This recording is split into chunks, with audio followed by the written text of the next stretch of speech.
Let's see if Seton Hall can work defensively as Liddell with it once again. Screened by Young. Obiagu now guarding Liddell.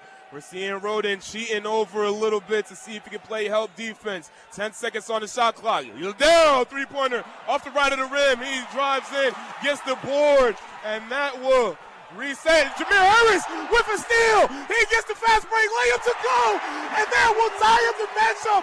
76 all, 15.9 left, and Ohio State will slow this one down for the final shot. 8 seconds, gets it to Young.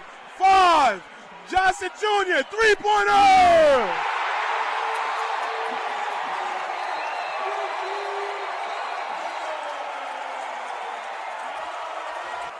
The freshman from Cleveland, Ohio, Michi Johnson Jr.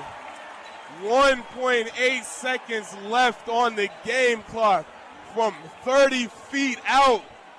Drills the three-pointer to give Ohio State the 79-76 advantage. The inbounds is in the hands of Jameer Harris. Finds Miles Kale far side. Now back to Harris. Back to Kale, giving a little give and go on the perimeter. Kale looking inside to Yetna, but will get it back to Harris. Harris with 10 seconds left to shoot will find Alexis Yetna. Yetna will hand off to Kale. Kale has to shoot one up. Mid-range jumper! Miles Kale gets it to go. The Pirates up by 4, under 30 left. As Lukosis, 30 feet out, three-pointer off the right of the rim, Jameer Harris. The defensive rebound, and the Butler Bulldogs will use their foul to give with 13.4 left. Both teams get out of the huddle. The first 5 on the floor for the Pirates will be Aiken, Jackson, Obiagu, Roden, and Kale. Meanwhile, for the Bulldogs, it is Thompson, Enzi, Bolden, Golden, and Taylor. So the same starting 5 that we saw to start off this matchup for the Bulldogs. Meanwhile, for the Pirates, Obiagu slotted in that spot to start off this second half. The Pirates working with it now in the left front court, wearing their road blue uniforms. That is Kale on the right side of the front court. He'll turn around jumper. That one is pure to start off this second half for the Pirates. Yeah, and Seton Hall, they're getting off to a strong start here in this second half. That's exactly the tone you want to set. A double-digit advantage, 36-26. Has left to right into the front court. The Bulldogs in their home white uniforms working with it. It's Bolden. Swings it over left side now. Golden. Golden gets the screen. Pull up jumper. Taylor. And almost identical to Miles Kale's jumper. He gets that one at the free throw line. Brings it back down to an 8-point ball game. And Enzi jumps into the passing lane. He gets the ball before it trickles out of the baseline. Cross court now to Bolden. Bolden pulls up on the jumper. Roden in his face. Did not matter on that three-point jumper. And the Pirates find their lead dwindling down a little bit, 36-31. Just got to be a little bit more careful with the ball on offense and make smarter passes. Obiagu with it. He hands it off to Aiken. Between the circles, Aiken. Left corner, Roden answering back, and he does exactly that. At the left corner, 3. Bringing their lead back up to 8 points. Well, Wilnir, when at halftime we were talking about we might have an exciting second half, and it looks like that's what we're going to get. I mean, literally, it's blow for blow. When you get a mid-range jumper, I'm going to take one. You get a three-pointer, I'm going to take one. As with it on the ball is Bolden. He'll clear it out back over towards the sideline. 13 seconds left on the shot clock. He finds Enzi. Left corner, driving baseline. Enzi picks up his dribble, finds Taylor. Taylor, as he was falling, finds Golden straight away. And he gets a three-pointer to fall again. Everybody's just continuing answering. 5 straight made field goals from both teams. And it's very exciting within the first 2 minutes here in the second half. Seton Hall trailing by 9, working in with their offense, left to right into the front court, sporting their blue away uniforms. Ohio State, their white home uniforms. That's Obiagu, who also newly checked in, has to dish it off. John Roden attempts to get the inbounds pass, and a foul called on the floor. It's Justin Orange with the personal, and again, Seton Hall in the bonus. So Jared Roden will be shooting 1-1 here, Heaven. Yeah, Roden looked to be a little indecisive on the cut there, but Arns holds his arm on the backdoor cut, leading to fouls and free throws. And the first free throw gets in for Jared Roden. Again, the bright star of Seton Hall's dull day. Both physically and metaphorically. Again, the lights cutting off earlier in the first half, and since then Ohio State was able to get out on a huge lead, and Seton Hall has been trying to crawl their way back. Second free throw on the way, knocks down for Jared Roden, his 22nd point of the afternoon, and Seton Hall cuts it to the deficit once again, 63-56. Seton Hall faithfuls trying to make as much noise as possible here at Suncoast Credit Union Arena. As Seton Hall again slowly cutting to the deficit, but wide open. The deadliest three-point shooter. He misses his first three-pointer, Justin Ahrens. And Seton Hall catches a break here. They need to be able to capitalize offensively as it's Bryce Aiken handling isolation, gets up in the lane, basket, and the foul.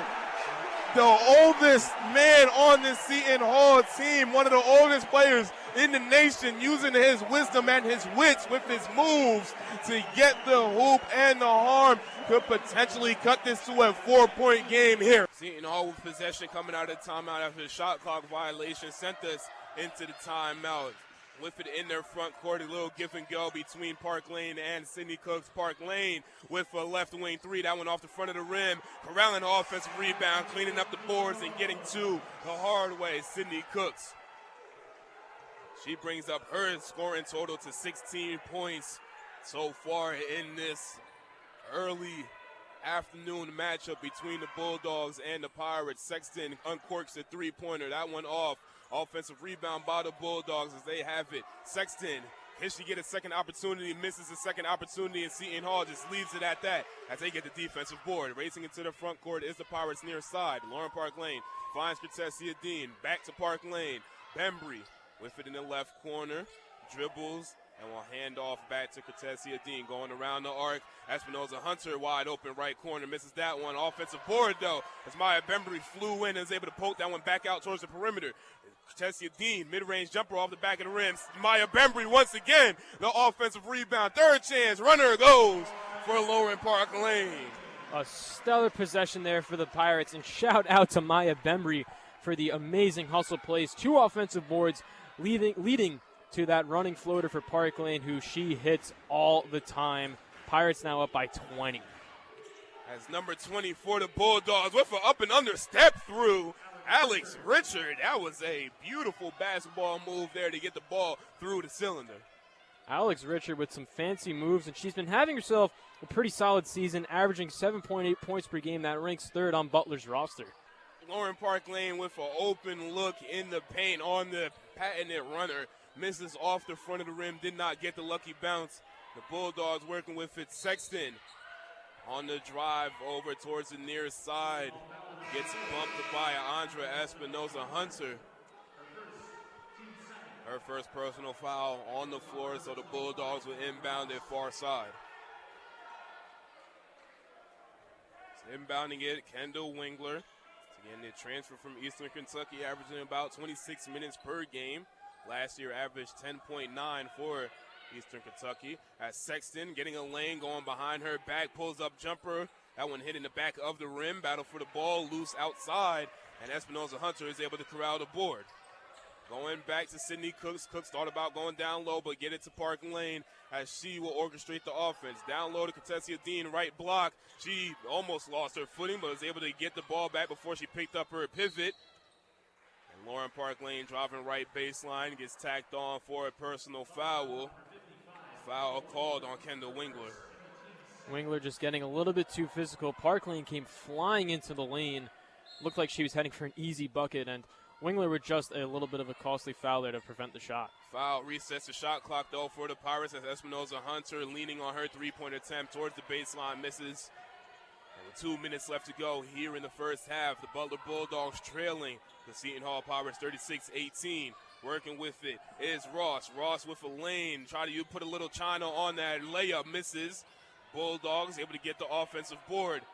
Attempting to go down low is Ross. Kicks it out over towards James. James has to kick it out back over towards Ross, and Ross misses her jumper. Seton Hall, Lauren Park Lane into the front court, stepping back, finding lane, drop pass, beautiful bounce pass in the paint to Sidney Cooks, and she is continuing to cooking up here, 18 points, and it will be 8 assists for Lauren Park Lane.